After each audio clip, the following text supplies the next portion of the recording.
Welcome into Outkick the Show. I am your fearless leader, Clay Travis. I'm coming much later than I ordinarily do because I have been so incredibly busy today promoting the release of my new book, Republicans Buy Sneakers Too.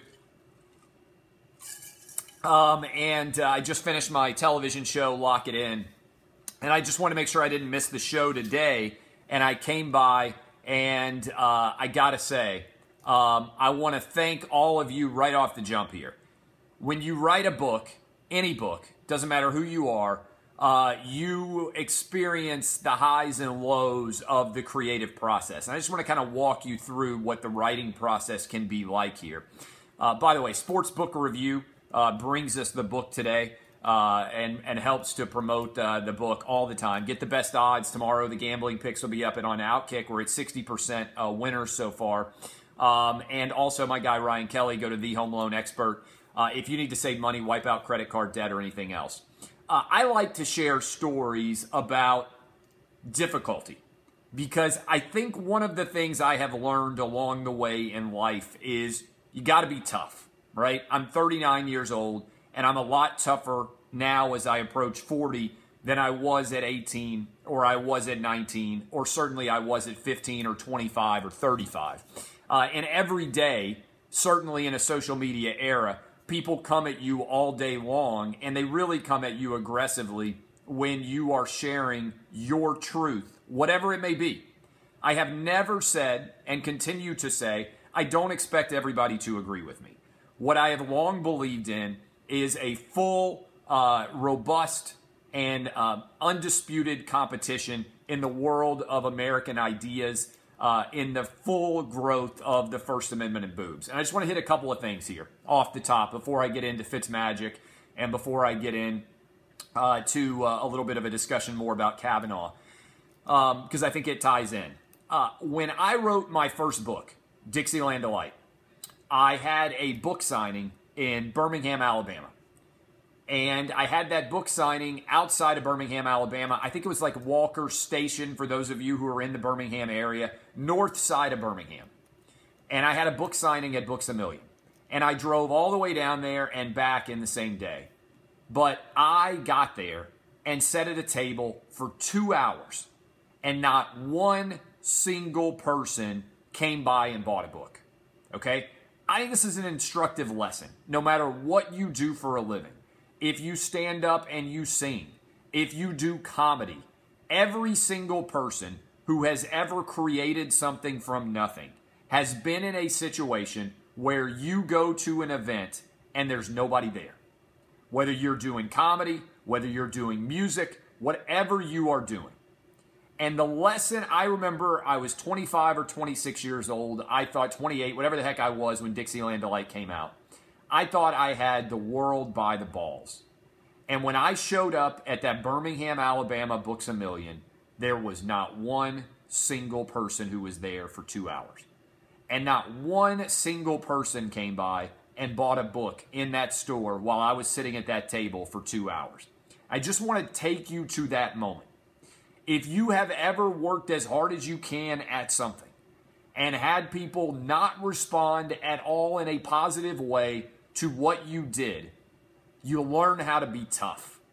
And if you have ever sat at a table with a big stack of your books and a big picture of yourself at a book signing or anything like that in your life, what you learn is humility, but you also learn toughness.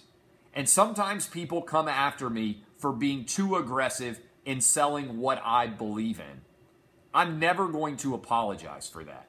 Because if you have ever been in a situation like that, and I don't know how many people will listen to this. I don't know how many people it will strike home for them.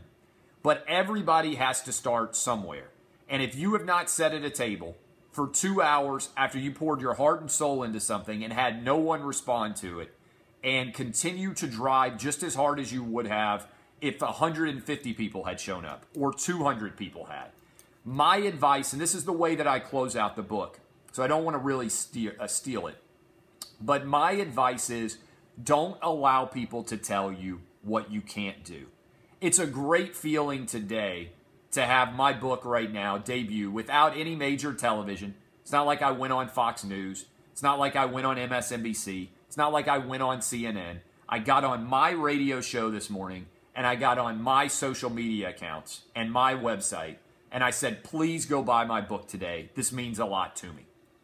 And to be moving up towards the top 10 best-selling books in America, to have sold more copies than almost anyone who is in the book-selling business today in the entire country, is a great feeling, but it's a feeling built on the fact that I have gone from being in that situation where you literally sit there for 2 hours and no one shows up. You drive all the way to Birmingham from Nashville, you turn around, and you drive all the way back. It's good to succeed. It's great to see that results come into fruition. But the important thing to know is I've been working at this for 15 years. I have not just suddenly woken up today and decided to write a book. I've done the book writing business before. It's been a decade since I published a book. And so seeing all of this happen, I think is instructive. And I just want to give you that lesson. What I said in the book was, it's easy to find people who want to praise you when you have been a proven success, right? It's easy for me now, if I want to go searching for commendation, to find it. What I would encourage all of you to do is be there in the grind day to day. And if you see someone with talent, it's great for you guys to give me applause now. It's great to hear, oh, I love the book. Oh, I'm so glad that you wrote this. All those things are fantastic. But what you really need to do is find somebody who's like me 10 years ago. I learned that day, and I have sworn by it, and I have done it every single time since. Every time I have seen an author who is in a public venue at a book signing, I have bought their book if there's nobody else around them. Doesn't matter what it is. It can be a cookbook. It can be a religious book. It can be a book about how great Alabama football is. If I see an author sitting at that table and nobody is around them, I will go buy a copy. It's an important lesson to learn because I think I have been there. I've done book signings at Walmart. I've done radio shows at gas stations. I have literally been at the very bottom of the barrel for a long time grinding away. And what I would encourage all of you to do is, in this modern social media era, it is so easy to attack.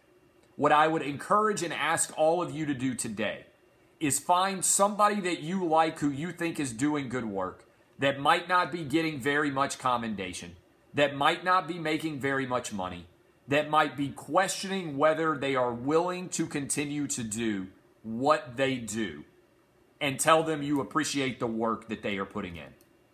I'm telling you, that can mean a tremendous amount to someone who's a decade younger than me right now, or who is not as far along down the road as I am. There is so much negativity out there.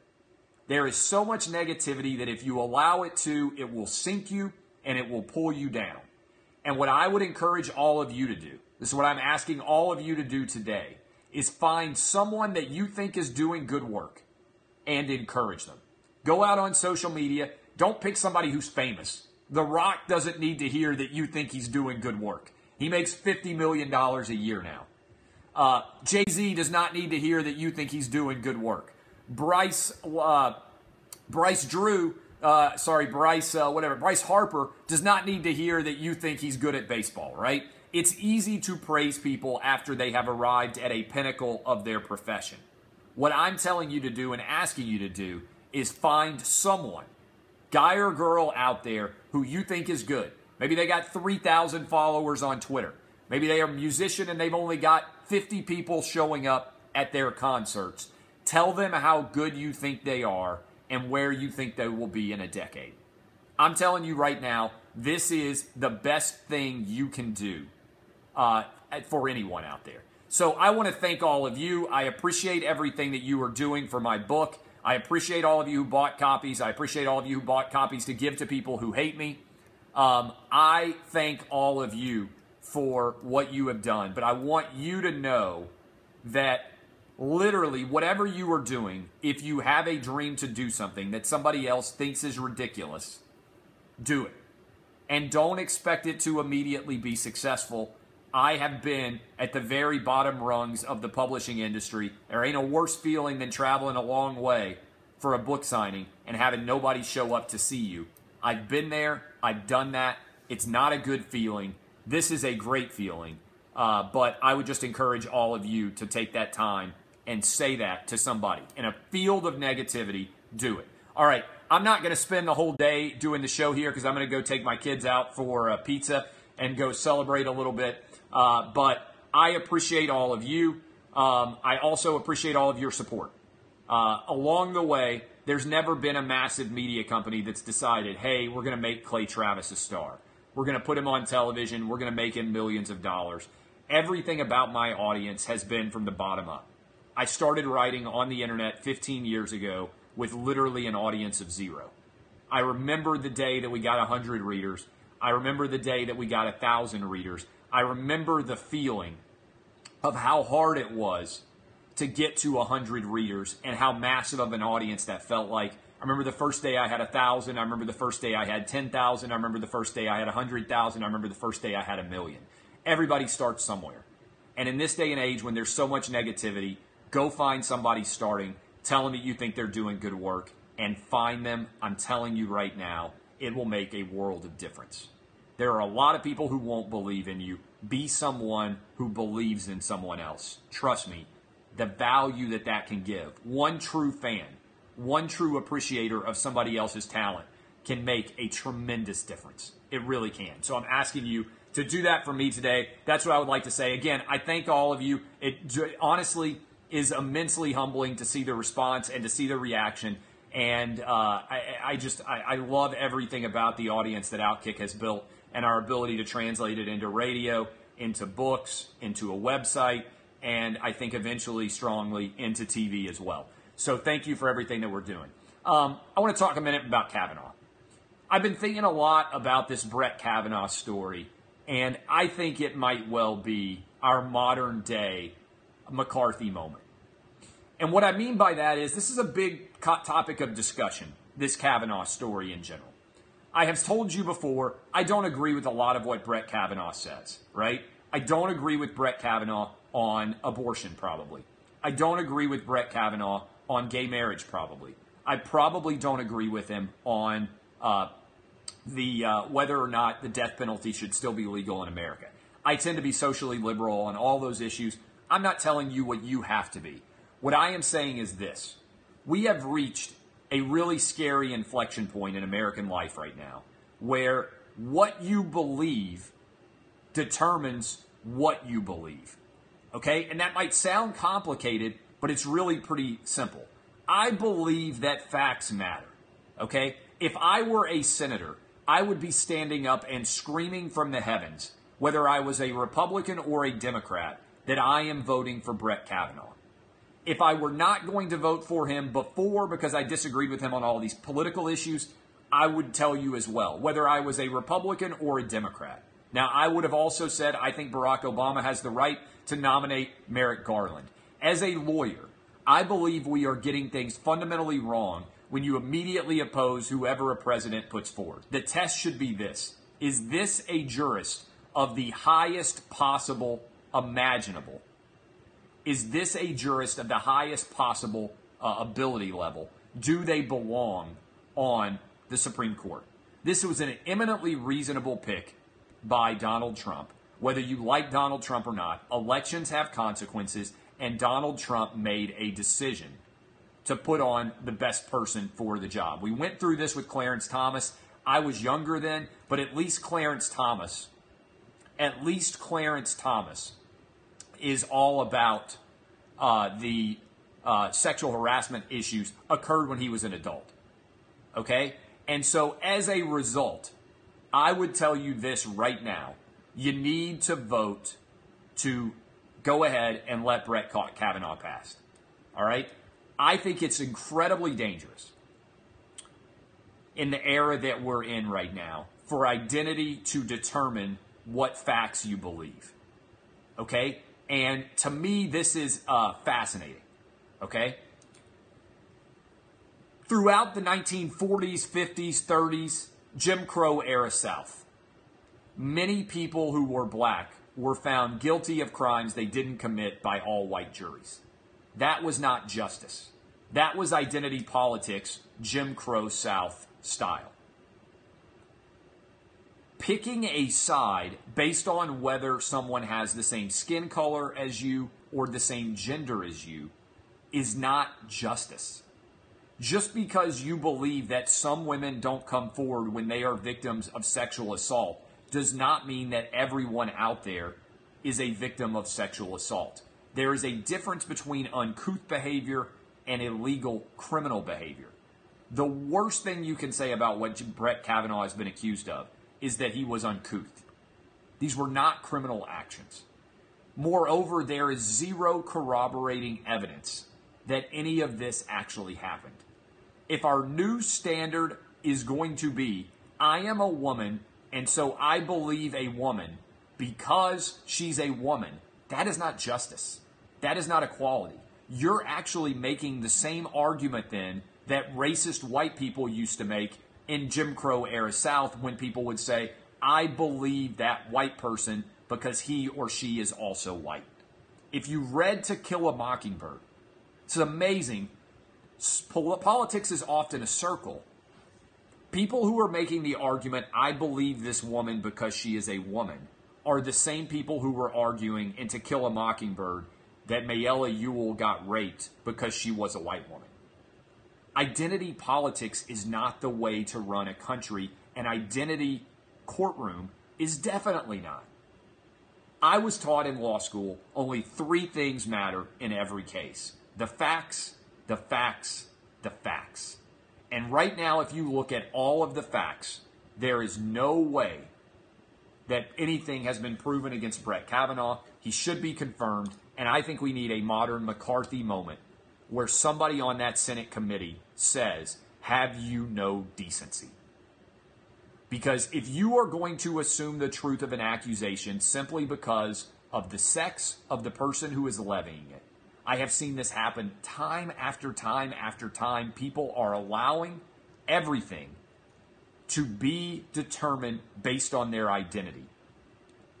And I am incredibly troubled by what I see as an intensifying tribalization of American life based on identity and politics. And I see it infecting sports, and I see it infecting every aspect of our society. And I think what we need is for this fever to break. So I am going to fight against it. It disappoints me. I haven't paid a lot of attention to the Yale law students. It disappoints me if any law student is making a predetermined opinion about what they believe before they've heard everybody speak. It just doesn't make any sense at all.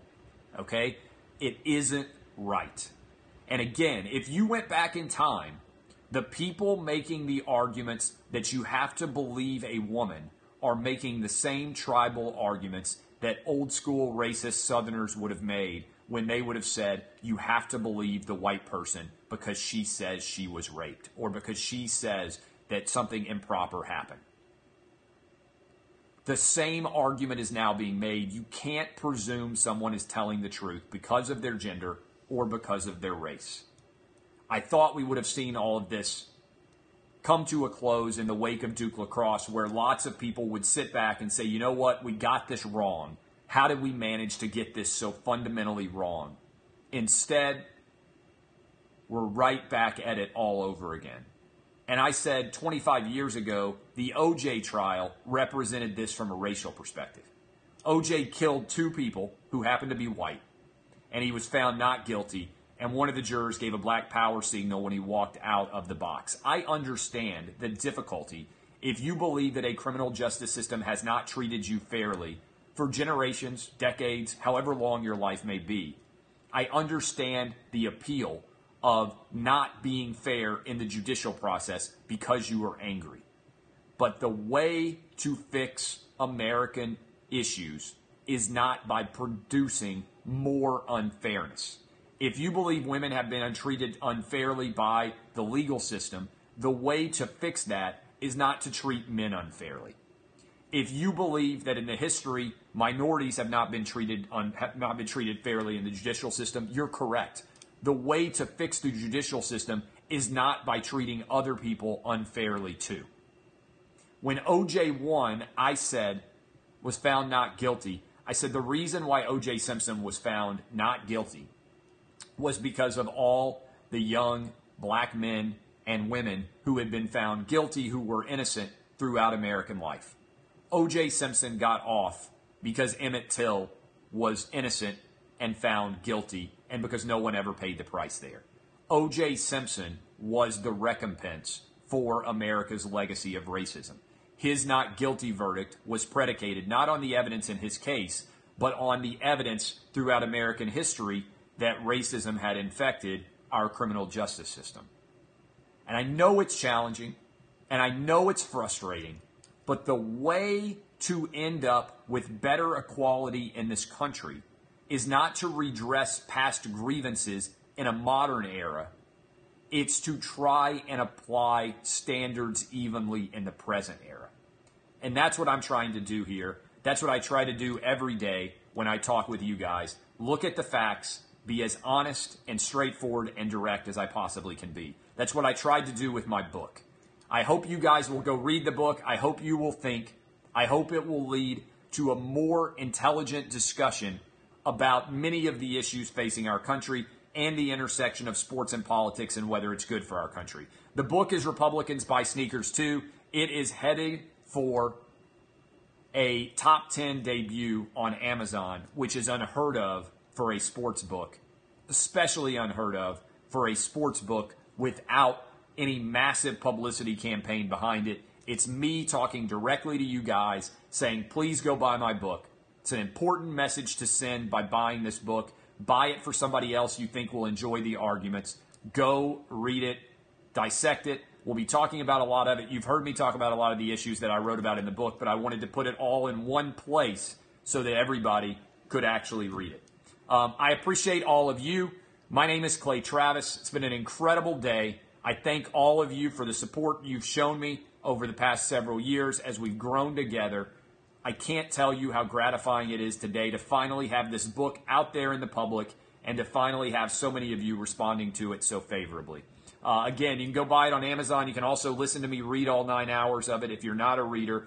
If you enjoy the book, pass it on to somebody else. If you think somebody else will like it, buy it for them for Christmas or a birthday. I think the book and the arguments that I make there are important. I don't think anybody else is making them, and I think they need to be made. I love you. DBAP boys and girls. SBAP sometimes is important as well. I will see you guys tomorrow, 6 to 9 a.m. on Fox Sports Radio. My name is Clay Travis. This is Outkick the Show.